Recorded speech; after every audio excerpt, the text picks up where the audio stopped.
The best GoPro clone that I've bought so far worked perfect for several months, probably about 6 months. Well, here's the end of it.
Welcome to Amateur Redneck Workshop.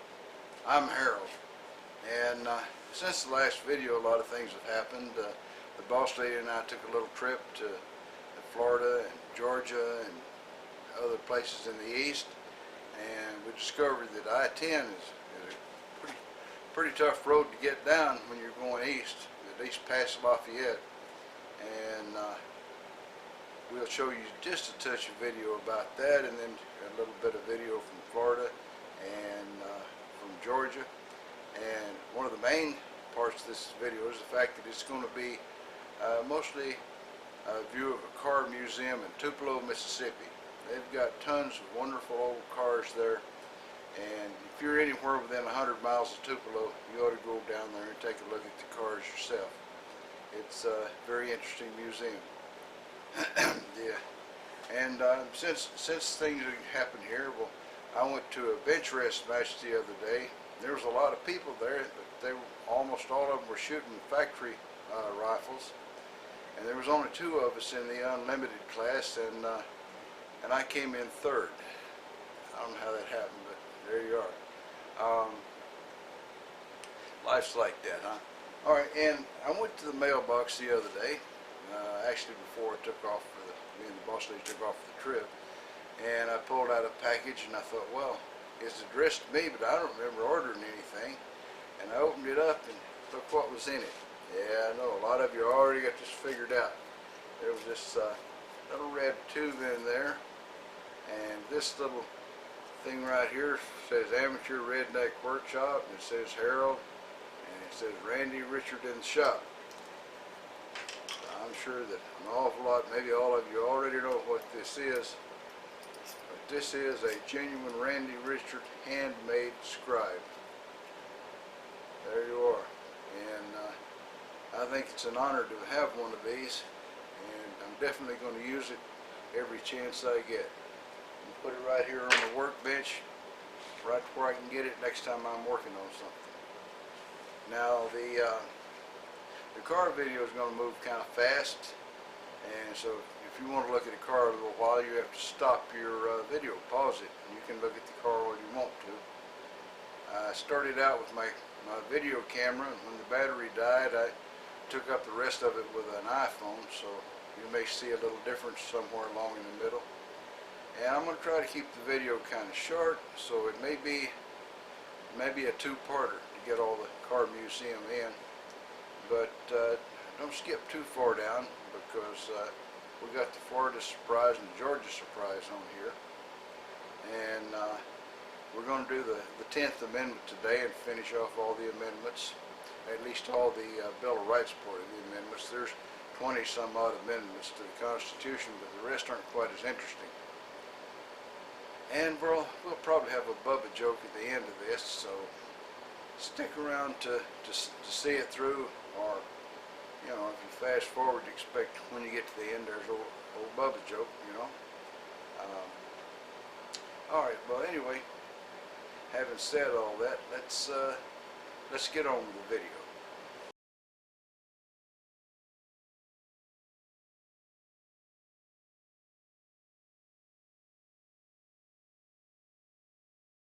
And today we do the 10th Amendment, which will polish off the so-called Bill of Rights.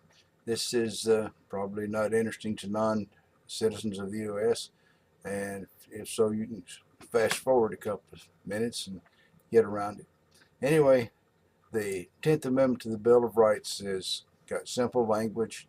It says, the powers not delegated to the United States by the Constitution, nor prohibited by it to the states, are reserved to the states respectively, or to the people. This emphasizes that the inclusion of the Bill of Rights does not change the fundamental character of the national government. It remains a government of limited and enumerated powers, so that the first question involving an exercise of federal power is not whether it violates someone's rights, but whether it exceeds the national government's enumerated powers. Okay? And this is especially important these days when censorship seems to be the favorite word of a lot of people. There's a big push on to censor so-called hate speech in YouTube videos, but there's no definition of hate speech. There's no particular test. If somebody in your government decides that that's hate speech, that's what it is, and it gets censored. This, I'm sure, is something that certain rights organizations in the U.S. should be standing up and saying something about. I don't know if they will or not, but it's certainly a bad thing to bring on censorship of something like, say, what's hate speech, huh? We can all say, if you get up and you say, well, you ought to run out and kill all these people of that particular kind, that's hate speech. But suppose it's just something that hurts your feelings. Maybe someone disagrees with your opinion. Someone comes up with an argument against what you just said. If you're the head guy in the government and you don't want people disagreeing with you, you can call that hate speech and have it censored, and people won't hear it. So it's good that we have an amendment that states that, you know, rights not specifically given to the government are reserved for the people. All right, we'll get on with the rest of the video now. Well, here comes the ship channel, and goodbye Houston. On the other side we'll get to Interstate 10, and the next stop is Pensacola. Well, at the end of the day it's Pensacola.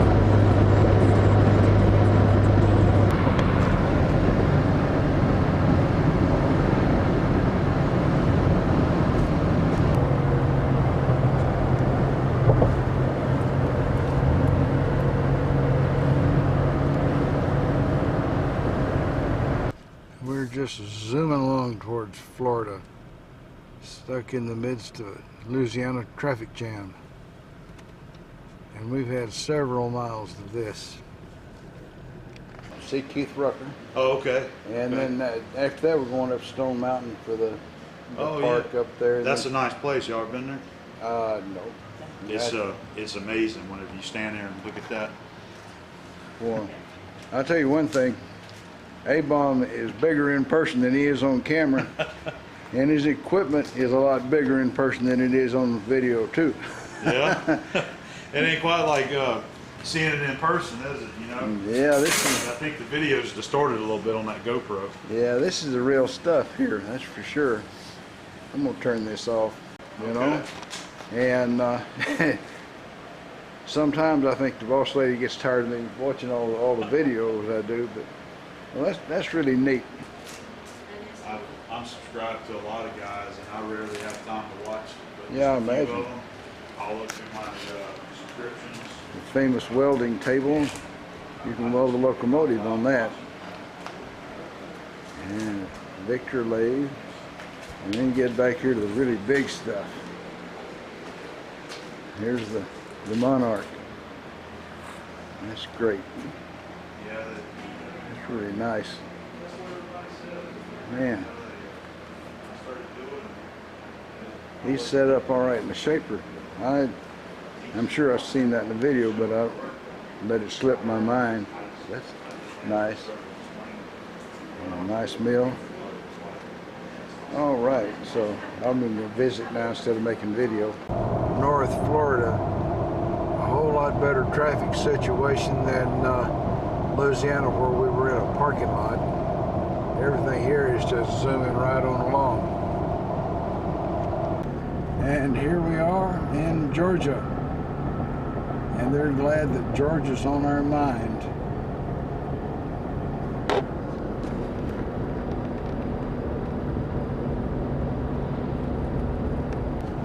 And there's a herd of hamburgers. Hamburgers and steaks.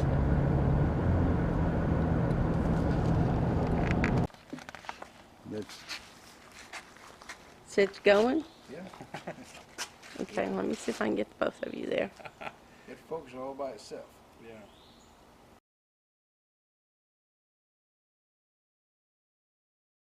This is where most of my videos are made at, or have been made at. So hopefully with the new shop going up at home, I'll be able to expand and have a few more tools in my arsenal and have a little more room to do stuff. That's great.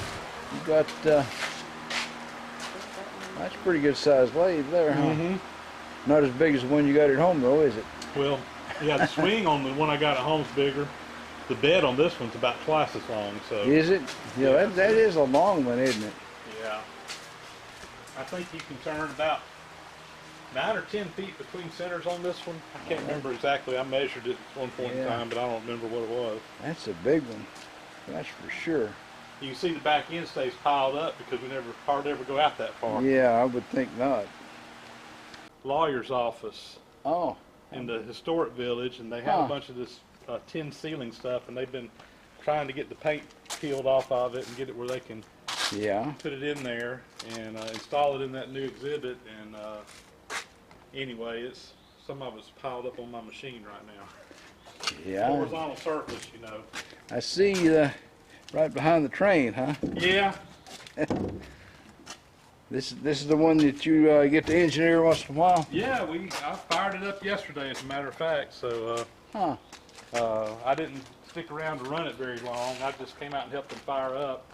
Yeah. I'll be running it all day next Saturday. Can I just get a little video on the cab? Absolutely. Help yourself. Jump up there. Be careful. Nothing out here is probably OSHA approved. So. Yeah. Well, I've survived 71 years of my own carelessness, so I'll probably make it. That's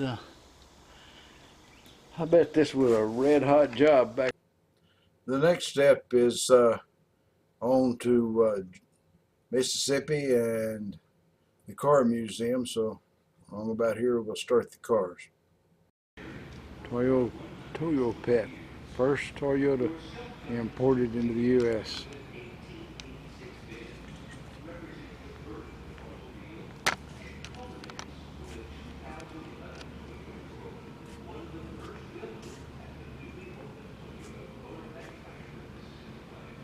Not much under the hood of a 4.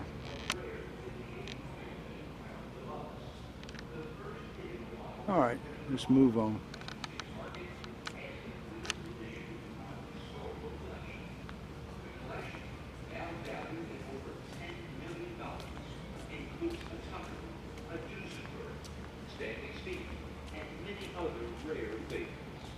Before you begin your tour, here's a look at the man whose love 1886 Benz.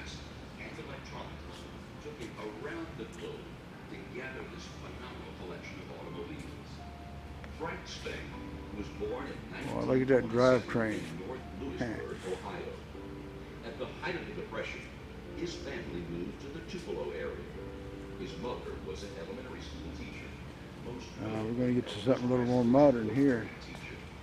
His father was a funeral director. 1902 old, $650. Frank developed an early interest and talent for engineering. While a high school student, he helped Now, here's a fancy rig. the local AM radio station, serving as 1904 white, Model D, $2,275. That was expensive. Mississippi State University, obtaining a degree in electrical engineering. Upon graduation, he moved to Washington, Huh. D.C., Delaney Belleville, 1905.